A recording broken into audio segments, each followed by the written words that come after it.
You are listening to Entry 4, Black History, The Right to Read, from A Writer's Journal on GabrielleMarieKelly.com, narrated by the Gift of Gab Productions.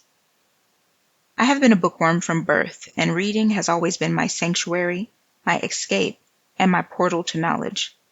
As a Black American woman, I recognize that my love for reading is more than just a personal preference. It is a privilege. A privilege that, not too long ago, was denied to people who looked like me. There was a time in American history when reading and writing were not just discouraged for Black people, they were illegal. In the 18th and 19th centuries, laws were enacted across slave-holding states that prohibited enslaved people from learning to read or write. The fear was clear. Literacy equaled power.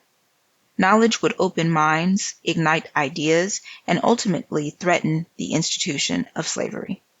One of the earliest laws against Black literacy was passed in South Carolina in 1740, making it illegal to teach enslaved people to read. Other states, including Georgia, North Carolina, Alabama, and Virginia, soon followed with similar legislation. Frederick Douglass, who was born into slavery and later became one of the most influential abolitionists in history, understood the power of literacy firsthand.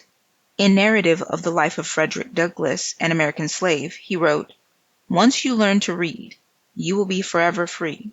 For Douglass, literacy was not just about letters on a page, it was about liberation.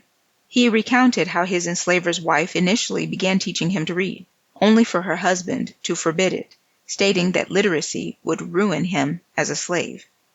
That moment was pivotal for Douglass because he realized that the denial of reading was a tool of oppression.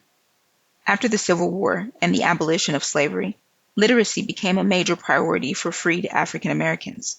Schools were established, often under the guidance of the Freedmen's Bureau, and Black communities fought tirelessly for education despite limited resources and many challenges. By 1910, the literacy rate among Black Americans had risen dramatically from near zero to over 70%, a testament to the unbreakable spirit of a people determined to reclaim their right to knowledge.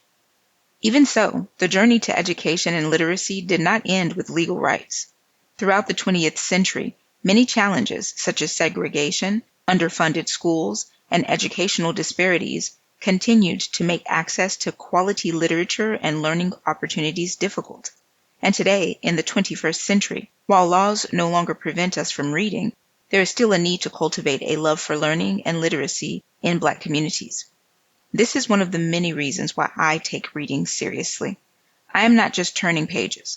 I am embracing an opportunity that my ancestors fought for, and I encourage every Black person to do the same. We must read widely, deeply, and often, not just fiction and entertainment, but history, philosophy, science, and everything in between. We must support Black authors, share stories that reflect our experiences, and ensure that future generations understand the privilege of literacy. As Douglass also wrote, "Knowledge makes a man unfit to be a slave." So let us read, let us grow, let us strive for knowledge and self-improvement. Because reading is not just an act of learning. For Black people, and all people alike, it is a privilege and a God-given right toward excellence and fulfillment. Discussion. If reading became illegal for everyone, what book would you risk your freedom to read? Share your thoughts in the comments below.